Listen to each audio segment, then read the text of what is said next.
más que el infierno y la maldad.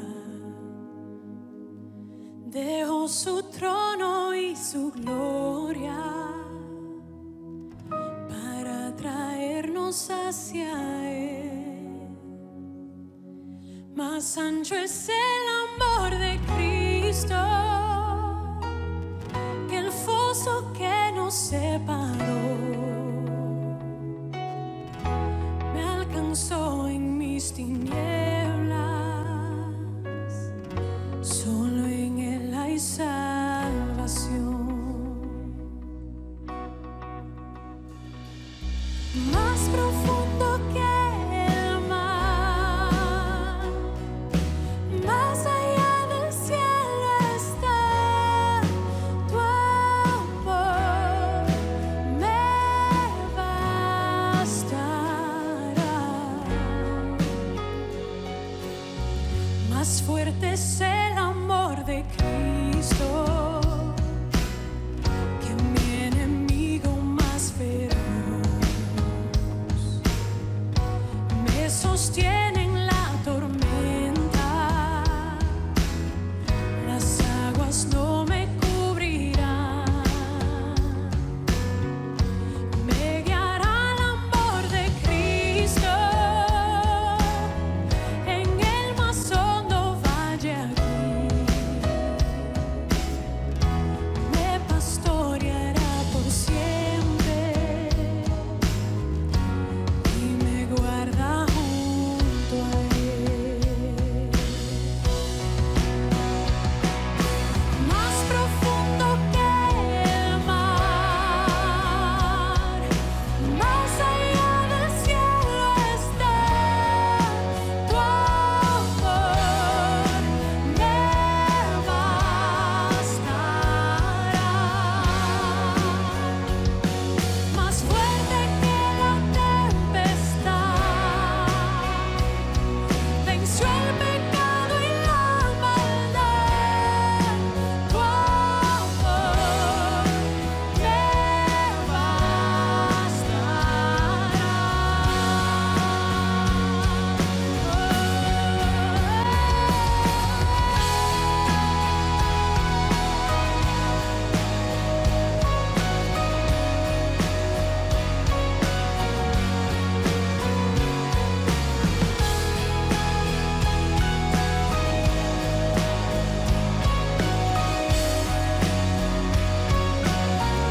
Más dulce es el amor de Cristo,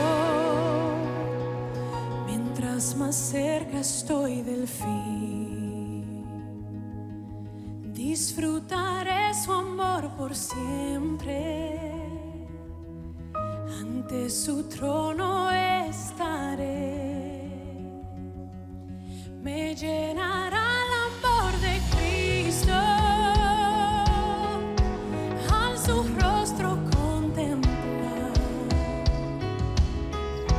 Yo le amaré por siempre,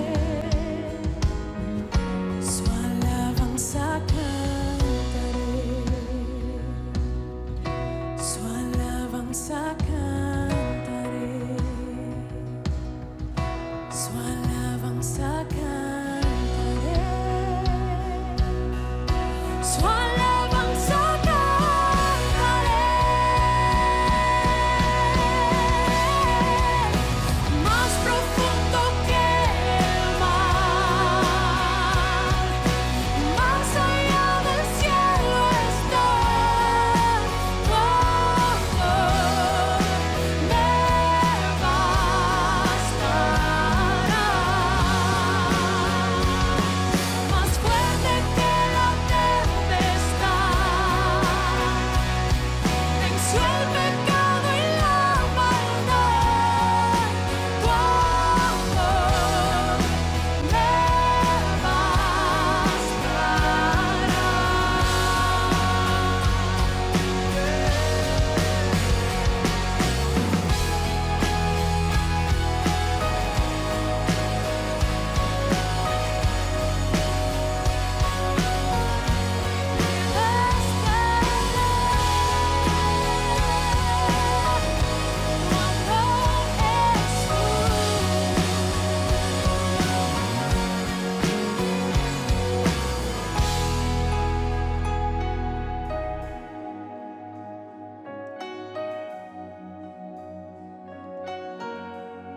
suficientes para mí.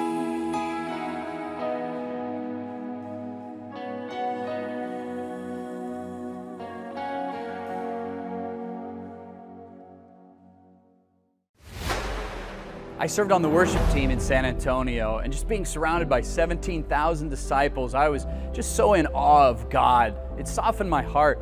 My wife and I shortly thereafter made the decision to go back into the full-time ministry and serve in the LA church in the singles ministry there.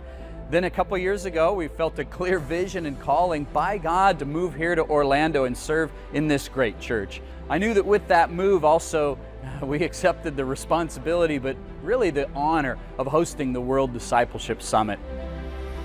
God can use an event like this, and even a single sermon sitting in the midst of thousands of disciples, to speak to you personally and give you a great vision for your life.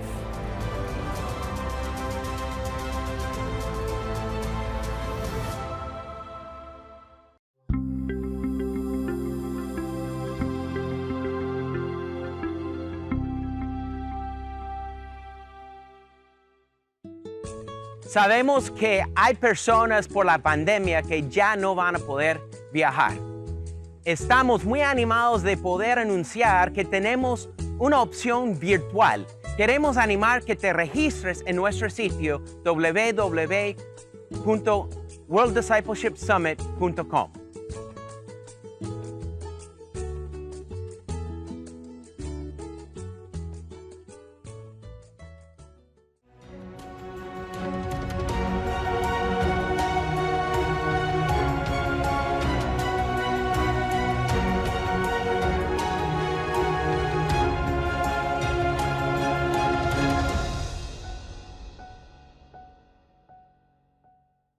Iglesia, muy buenos días a todos. Es para mí un privilegio darte la más cordial bienvenida esta mañana. Somos la Iglesia de Cristo en Guadalajara y mi nombre es Napoleón Pérez. Si nos visitas por primera vez, siéntete bienvenido. El día de hoy estaremos continuando con nuestro estudio acerca de Mateo, el Evangelio de Mateo. Estamos ya en el capítulo 21.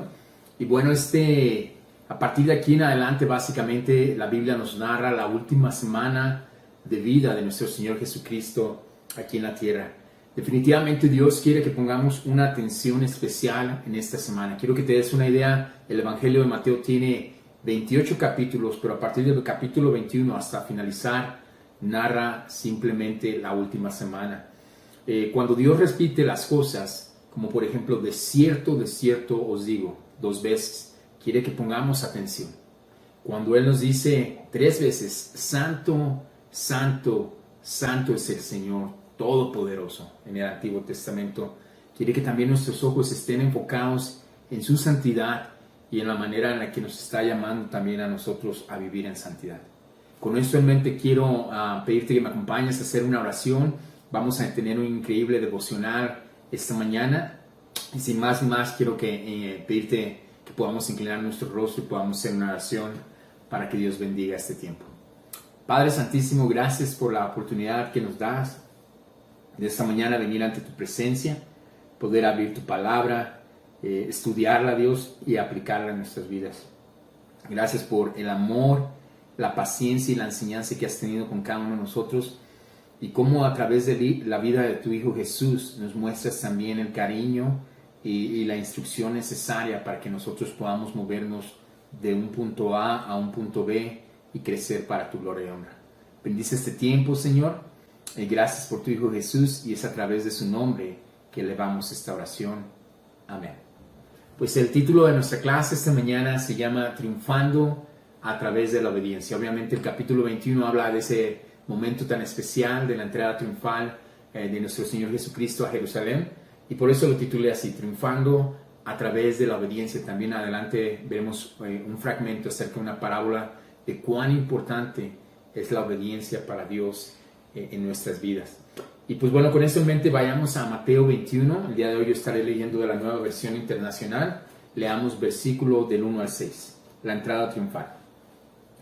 Cuando se acercaban a Jerusalén y llegaron a Betfagé, al monte de los olivos, Jesús envió ¿a quién? A 2 discípulos con este encargo. Vayan a la aldea que tienen enfrente y ahí mismo encontrarán una burra atada y un burrito con ella. Desátenlos y tráiganmelos. Si alguien les dice algo, respóndanle, el Señor los necesita, pero ya los devolverá. Esto sucedió para que se cumpliera lo dicho por el profeta. Digan a la hija de Sión, mira, tu rey viene hacia ti, humilde y montado en un burro, en un burrito, cría de una bestia de carga. Los discípulos fueron e hicieron como les había mandado Jesús. Mira qué increíble imagen nos da aquí la Biblia, nuestro Señor Jesucristo montado en un burrito, moviéndose, nos dice, de una ciudad llamada Betfagé, que se estima que estaba al sureste de Jerusalén. Pero Él desciende y esa entrada la hace de manera pública, no la hace escondiéndose, no lo hace de noche, la hace de manera pública, a pesar de que Él sabía que los líderes religiosos, los fariseos, saduceos y maestros de la ley querían arrestarlo, condenarlo y finalmente entregarlo a los romanos para ser crucificado. Ahora, versículo 4 nos dice, esto sucedió para que se cumpliera lo dicho por el profeta. Jesús estaba hablando aquí del Antiguo Testamento. Zacarías 9:9 nos dice que Jesús se montaría en un burrito para cumplir esta profecía mesiánica. En el versículo 3 me agrada que dice que el Señor los necesita. Y sabes, no era que Jesús necesitaba a ese burrito y a lo que se piensa era su mamá, la asna, por cansancio, sino para mostrar su poder y su soberanía. Otra profecía que se cumple también es en Daniel 9:24. Cuando Daniel habla en el Antiguo Testamento acerca de esos 483 años, está hablando específicamente del día en el que se pensaba que Jesús entraría de esta manera triunfal a la ciudad de Jerusalén. Y Jesús quería poner algo aquí muy en claro. Él estaba aquí para cumplir las profecías que respaldaran su autoridad, su deidad como Mesías, como Redentor y todo lo que hemos estudiado en el proceso de estos últimos meses. Algo que me encanta también en la Biblia dice que Él entró humilde. Y mira, Jesús llegó a Jerusalén con la humildad, pero también con la dignidad apropiada. Para la época de Jesús, y muchas veces lo hemos visto tú y yo en las películas medievales, cuando un general, un rey conquistador regresaba de la batalla, entraba usualmente en un caballo, y a veces lo vemos hasta en un caballo blanco, ¿no? Pero también era común ver en tiempos de paz a este mismo rey montado en un burrito, en una asna, que representaba que eran tiempos de paz. Y Jesús lo conocemos del Antiguo Testamento como el príncipe de paz, aquel que vendría a reconciliar a su Padre, al Dios soberano, con la humanidad. Y ese es el rol que Jesús juega en esta ocasión, en el que Él viene a traernos su evangelio y su palabra. ¿Con qué finalidad? La única finalidad de que tú y yo podamos ponernos en paz con Él. Mira, en Apocalipsis 19:11 me gustaría leerte este fragmento que habla acerca de la segunda venida de nuestro Señor Jesucristo. Dice, luego vi el cielo abierto y apareció un caballo blanco. Su jinete se llama Fiel y Verdadero. Con justicia dicta sentencia y hace la guerra. ¿Qué está escribiendo aquí el apóstol Juan en este libro de Apocalipsis, en esa revelación increíble que tenía? Bueno, que Jesús la segunda vez que regrese, Él va a venir como ese rey o general conquistador. Ya no a traer la paz, pero montado en un caballo y a traer justicia, a traer la sentencia. Pero me encanta también la parte en cómo Jesús es descrito como fiel y verdadero. Mira, muchas veces pensamos cuando estamos pasando por un tiempo difícil, por un tiempo de angustia, por un tiempo de enfermedad, de soledad, ¿será que Jesús es fiel y verdadero? ¿Será que Jesús me ama? Y la respuesta es sí, porque quién es Él o lo que es Él no cambia por las circunstancias. En cambio, nuestro corazón sí tiende a cambiar. Si estamos cerca de Él y las cosas van bien, es fácil sentir su presencia, ver su fidelidad y ver lo verdadero que Él es en cumplir sus promesas. Pero cuando hay un tiempo de prueba, cuando hay un tiempo de crecimiento para nuestro carácter, la verdad, yo te soy franco, muchas veces he pensado en si Dios es fiel conmigo, en si es verdadero. Y yo quiero animarte que si tú estás pasando por ese tiempo en tu vida personal, que tú puedas reflexionar en estas palabras que el apóstol Juan escribió. Jesús es un jinete montado en ese caballo que se mantendrá fiel y verdadero a sus promesas. Un comentario bíblico nos dice que esta entrada en Jerusalén ha sido llamada el triunfo de Cristo. Ciertamente era el triunfo de la humildad sobre el orgullo y la grandeza del mundo. De la pobreza sobre ¿qué? La opulencia. Y de la mansedumbre y la delicadeza sobre la ira y la malicia. Qué increíble pensar que Dios va a triunfar sobre todas estas cosas que vemos aquí en la tierra. La malicia, la opulencia, la ira, todos esos distractores que tenemos tú y yo en el día a día, que nos jalan, que desvían nuestra fe. La situación del vecino, la situación laboral, muchas veces, ¿no? Y creemos y vemos a gente que vive en opulencia, como dice este comentario, y pensamos que ellos tienen la vida resuelta. Pero adivina qué, ni ellos, ni tú, ni ninguna de las personas de nuestros familiares, amigos que han dejado esta tierra han podido llevarse nada, y mucho menos nosotros. ¿En qué nos conviene entonces invertirnos? Pues en lo que agrada a Dios, en lo que trae gloria y honra a Dios, porque eso es eterno, iglesia. Continuemos con nuestro estudio. Versículo 7 al 11 nos dice: llevaron la burra y el burrito, y pusieron encima sus mantos sobre los cuales se sentó Jesús. Había mucha gente que tendía sus mantos sobre el camino. Otros cortaban ramas de los árboles y las esparcían en el camino. Tanto la gente que iba delante de él como la que iba detrás gritaba: Hosana al Hijo de David, bendito el que viene en el nombre del Señor, Hosana en las alturas. Cuando Jesús entró en Jerusalén, toda la ciudad se conmovió. ¿Quién es este?, preguntaron. Este es el profeta Jesús de Nazaret de Galilea, contestaba la gente. Mira qué increíble momento ha de haber sido, ¿no? Muchos de nosotros hemos estado en celebraciones, en aniversarios, en graduaciones, en bodas, y es un tiempo bien, bien especial. Pero no creo que ninguno de esos momentos que tú y yo hayamos experimentado en nuestra vida terrenal se compare a este momento tan majestuoso del reconocimiento que la gente le daba a Jesús como el Hijo de David, el bendito que habría de venir. Recordemos que el pueblo de Israel esperaban a este Redentor. Habían pasado cientos de años, ya sea en cautiverio por los babilonios, ya fuera en cautiverio por los griegos, y ahora en este momento por los romanos. Para ellos era algo bien especial. Y Jesús recibe y alienta esa adoración hacia su persona como el Mesías esperado. Quiero leerte un salmo mesiánico o profético acerca de este tiempo tan especial que se estaba viviendo. El Salmo 118, versículo 24 dice: este es el día en que el Señor actuó. Regocijémonos y alegrémonos en Él. Señor, danos la salvación. Señor, concédenos la victoria. Bendito el que viene en el nombre del Señor. Desde la casa del Señor los bendecimos. El Señor es Dios y nos ilumina. Únanse ¿a qué? A la procesión, portando ramas en la mano hasta los cuernos del altar.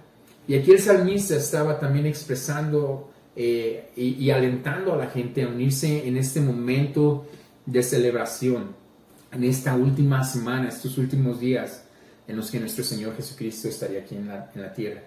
La misma gente en Jerusalén tendía mantos, dice la Escritura, que cortaban ramas de los árboles, y todo fue esto y hecho para honrar a ese Jesús triunfante. En Apocalipsis 7:9 también puedes leer tú que el llevar palmas es algo emblemático de victoria y de éxito. Y qué increíble haber estado ahí. Ahora yo quiero reflexionar, porque en todo este estudio que hacemos debe de haber un llamado. Bueno, a mí ¿cómo me llama? ¿Cómo toca mi corazón el que Jesús haya tenido una entrada triunfal? Y te mencionaba hace unos instantes lo emocionante, impactante que debe haber sido estar ahí. Y yo quiero preguntarte el día de hoy, en tu caminar personal con Jesús, ¿cuándo fue la última vez que te entusiasmaste de esta manera a escuchar acerca de su persona? De verlo actuar en victoria y en poder en la vida de otra persona. Y muchas veces podemos perdernos y podemos desviarnos, iglesia. Muchas veces no pensamos en la gran victoria o en el impacto que tiene Jesús en la vida de todos aquellos que desean seguirle y honrarle. Esta misma gente que en algún momento estaba gritando, Hosana al Hijo de David, bendito el que debía de venir en tu nombre, en el nombre del Señor. Días después, tan solo unos días después, eran las mismas personas que iban a estar gritando, crucifíquenlo. Ahora, la palabra Hosana significa salva ahora. Recordemos nuevamente, era una adoración mesiánica, una aceptación o reconocimiento de la deidad y del poder de nuestro Señor Jesucristo. El Hijo de David era un término profético también que ellos empleaban para dirigirse o hablar de aquel que los habría de salvar. Pero podemos ser muchas veces como esas personas que decían Hosana y unos días antes crucifíquenlo. Podríamos pensar qué voluble era esa multitud, ¿no? Qué indignante pensar que esta persona pudieran amarlo y unos días después estuvieran siendo parte de su crucifixión.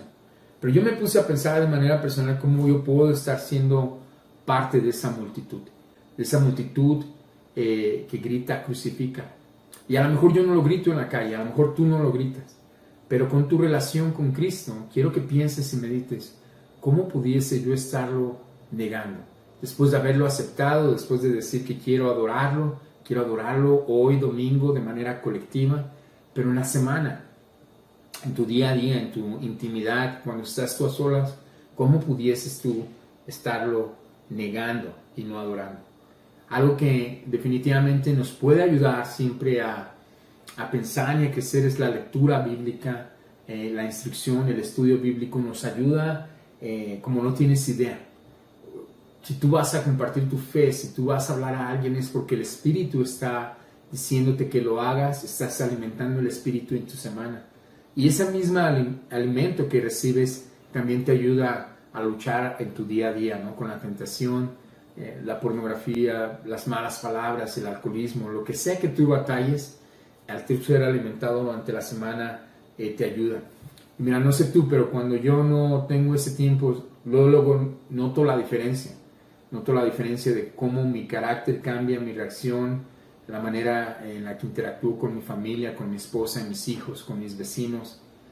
Ya no es tan humilde, ya no es tan, ok, vamos a echarle ganas, tiende a ser arrogante y tiende a ser orgullosa. Y eso me da a mí un referente de que yo debo de permanecer cerca de Jesús, no solo los domingos, no solo unos días, no solamente como esta gente que lo hizo en su entrada triunfal.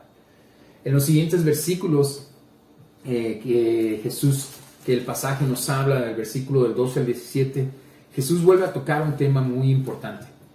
No lo vamos a leer, pero quisiera mencionarte algunas cosas importantes que encontré. En el fragmento del versículo 12 al 17, Jesús vuelve a purificar el templo. Si tú lees el Evangelio de Juan, Juan lo narra al principio del ministerio de Jesús. Y cuando lo lees en los otros evangelios sinópticos, lo narra al final del ministerio de Jesús. Y quiero dejarte bien en claro, no es que se esté contradiciendo la Biblia, sino que fueron dos momentos, uno al principio de su ministerio y otro al final. ¿Qué nos muestra aquí? Que Jesús había ya purificado el templo, donde voltea las mesas, los vendedores, los comerciantes. Inclusive Juan nos dice que arma un látigo, se da el tiempo en su celo, en su enojo santo de armar. O sea, una persona que está enojada no te pones a armar un látigo, tú agarras la chancla o el palo y con lo primero que das y ya después piensas lo que hiciste. Pero ese tipo de celo o de enojo santo de Jesús nos muestra su poder y el celo que lo consumía por su casa. Algunas de las cosas que indignaban a Jesús, para que te des una idea, era que un par de palomas, por dar un ejemplo, podía costar casi 20 veces más caro cuando lo comprabas en el templo. Entonces ya no era cuestión de adoración, era cuestión de negocio. Otra cosa que la gente hacía, que estaba en el templo, es restringían a los ciegos y a los cojos al patio de los gentiles. Es decir, ellos no podían entrar al templo a adorar o a sacrificar para el perdón de sus pecados. Y algo que aquí Jesús ve es que la hipocresía de los líderes era evidente. La codicia del robo del templo no les molestaba, pero ¿sabes qué sí les molestaba? Que la gente lo alabara, que la gente exaltara su nombre. Y para Jesús era evidente que ellos estaban siendo personas hipócritas. La siguiente lección que Jesús nos da del fragmento del versículo 18 al 12 habla acerca de cuando Jesús seca la higuera. Jesús de igual manera no halló nada en ella. Jesús ya había visitado esa higuera previamente. Y este milagro que él hizo de secar la higuera fue un milagro ilustrativo de alguna manera y representativo. ¿Para qué? Para mostrar cómo cuando él no ve fruto, seca y corta, ¿verdad? Como vemos también en Juan 15, desde raíz y desde la vid desprende. Poda para que crezca más, pero corta para ser echada al fuego. Y mira, yo me puse a pensar de esta manera, si Jesús regresara dentro de 3 años, ¿cómo me vería a mí? ¿Me vería como una persona que ha dado fruto o sigo siendo la misma persona que 3 años atrás? Y yo espero que tanto tú como yo podamos experimentar el crecimiento en los siguientes 3 años de nuestras vidas, porque eso es lo que había pasado aquí específicamente. Jesús había visto la higuera, no daba fruto, regresa tiempo después y sigue sin dar fruto. Y Jesús simplemente da una orden y esa higuera se seca. Y finalmente otro fragmento que simplemente mencionaremos es en el versículo 23 al 27. La autoridad de Jesús es puesta en cuestionamiento, ¿no? ¿Con qué autoridad haces esto, haces los milagros, das estas enseñanzas? Y mira, interrogado por los líderes religiosos, Jesús regresa al templo. Pero lejos de contestar su pregunta sobre qué autoridad, él invierte esa pregunta, ¿verdad? Yo les haré también una pregunta, les dice. ¿El bautismo de Juan era del cielo o era de la tierra? Y ellos les dicen, bueno, ellos sabían que si decían que era del cielo, entonces Jesús les diría, ¿por qué no lo reconocieron? ¿Por qué no lo siguieron? Pero si decían que era de la tierra, mucha gente que veía a Juan el Bautista como un profeta, pensarían que estaban blasfemando, ¿no? Y como no le contestan, Jesús simplemente dice, tampoco yo les diré. En un comentario bíblico dice, no podían decir del hombre, ¿por qué? Porque eran simplemente cobardes.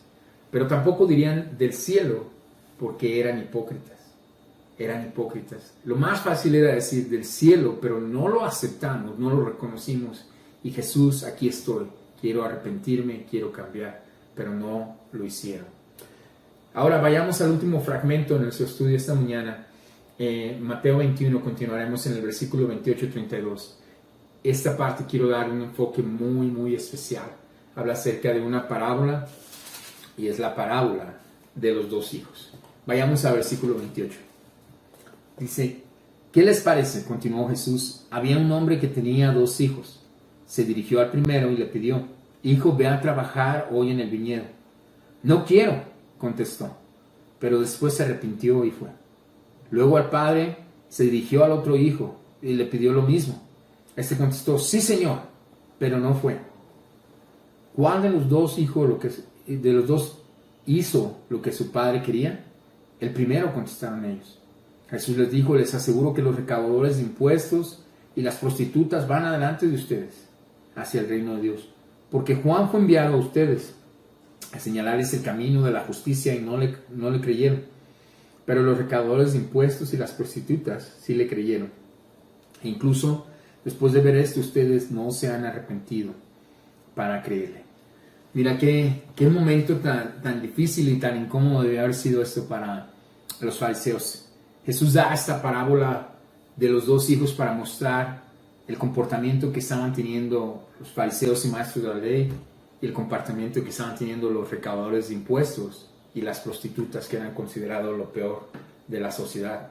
No debió haber sido fácil. Y yo me quedé pensando muchas veces cuando escuchamos una enseñanza bíblica, cuando traemos a algún amigo por primera vez y lo invitamos, y de repente dices, ay, esa parte de la Biblia, esa parte, híjole, mi amigo hubiera llegado a la fe si tan solo mi pastor, mi ministro no hubiera hecho ese comentario, esa pregunta incómoda, quizás mi amigo estuviera aquí.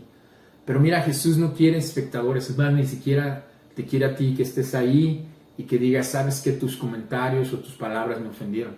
De hecho, si te estás sintiendo incómodo, muchas veces cuando escuchas alguna prédica, quiere decir que el Espíritu Santo y la palabra todavía está entrando y cortando Si te sientes incómodo, lejos de molestarte con el orador, yo te pediría que tú pudieras estudiar y pensar esas áreas que necesitas y en las que Dios te está llamando a crecer.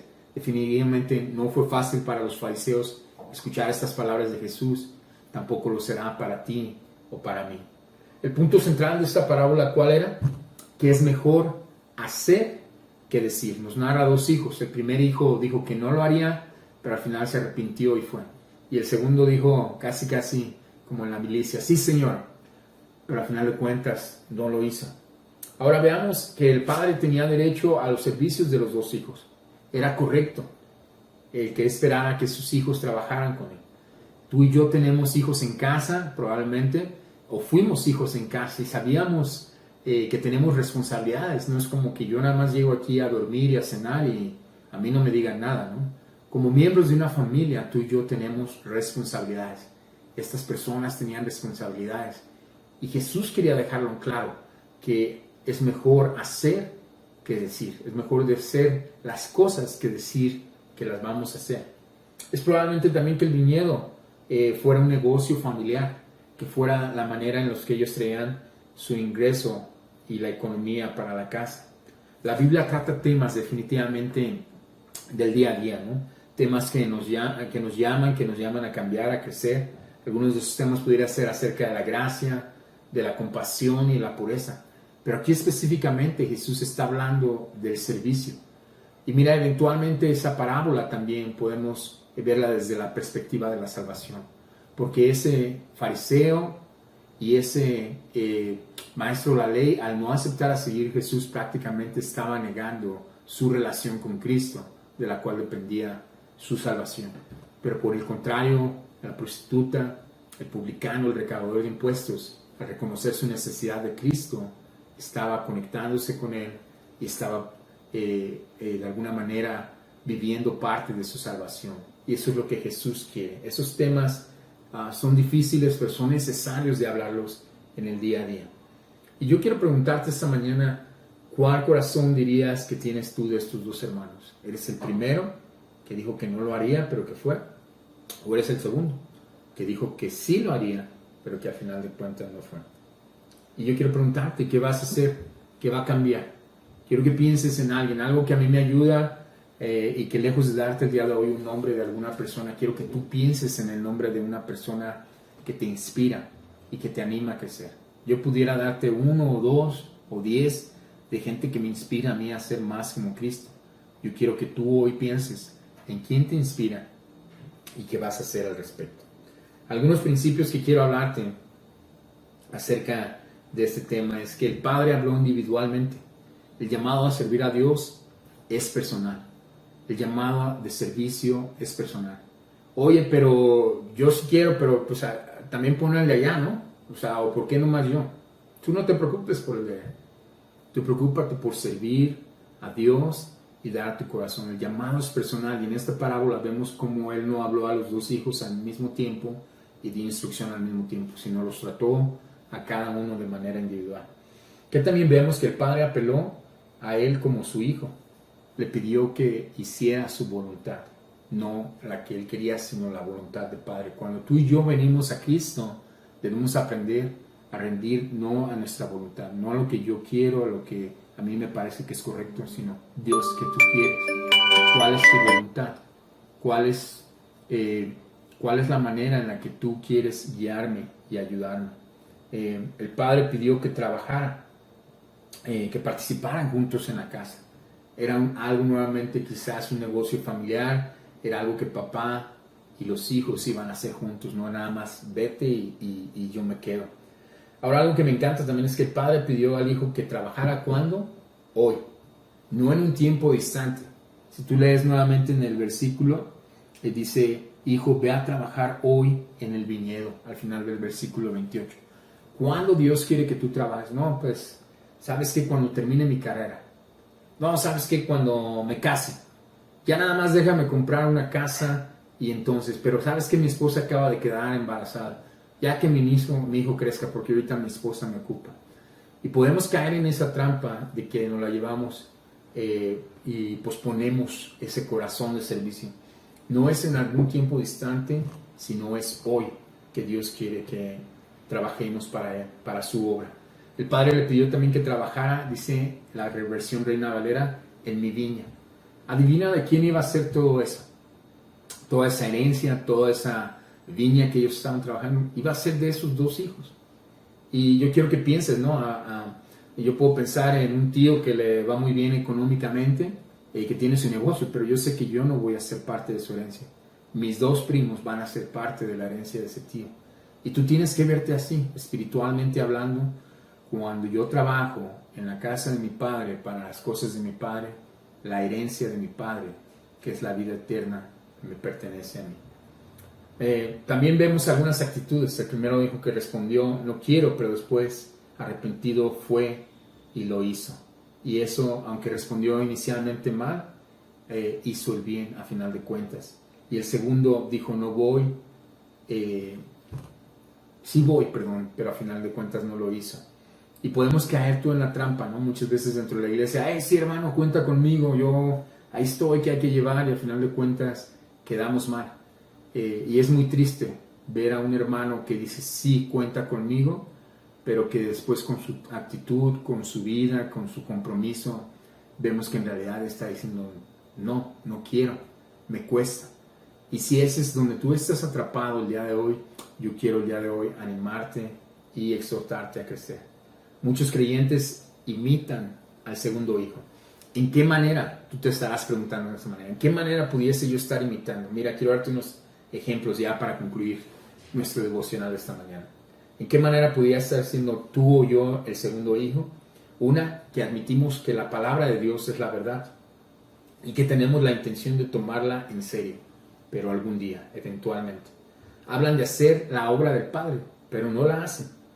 Mantienen la apariencia de externa religión, pero sus corazones no están bien con Dios ni con los demás.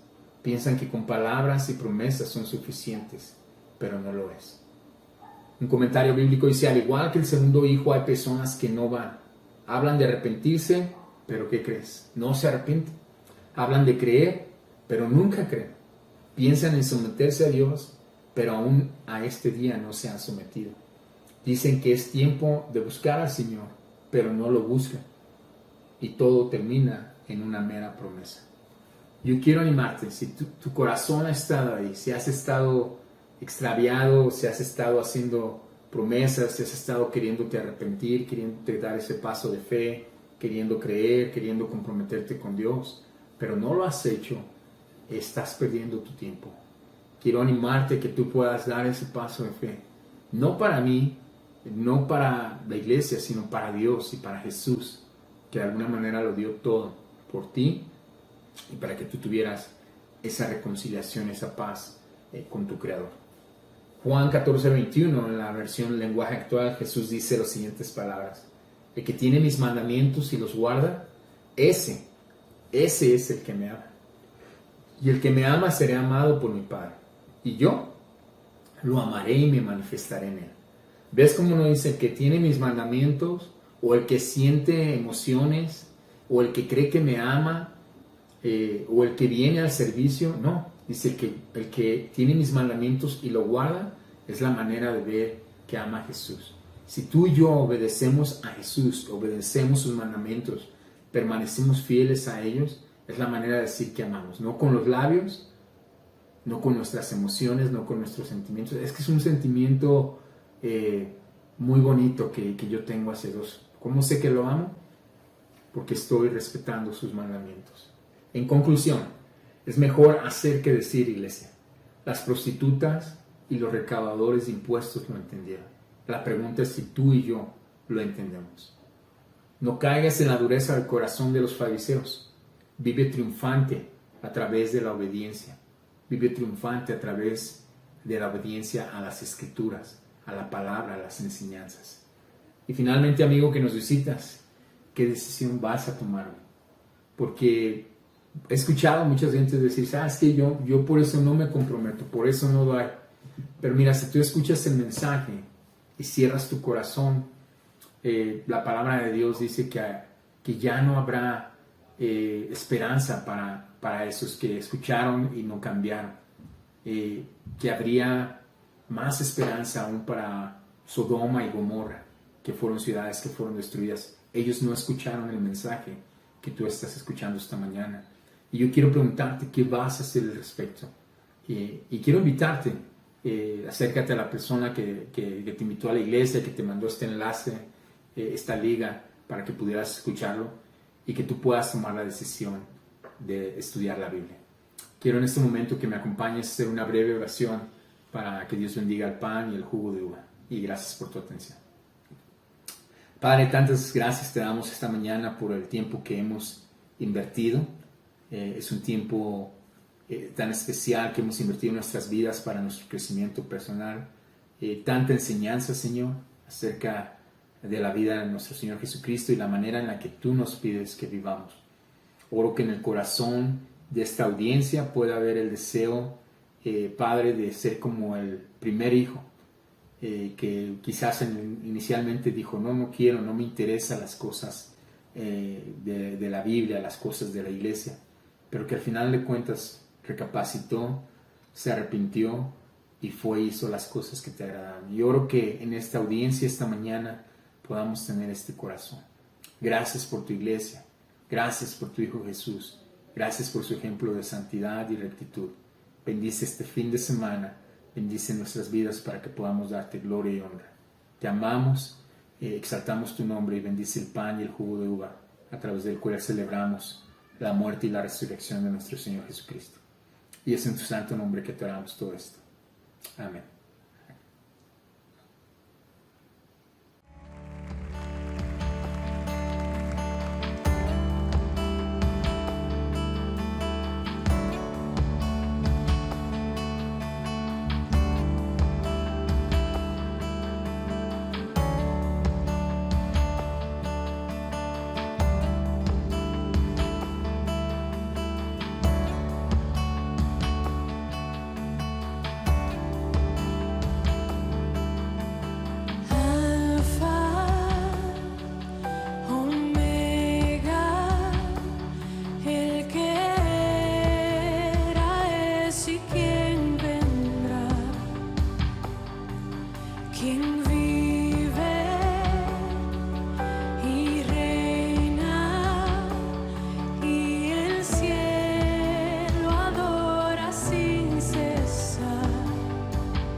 she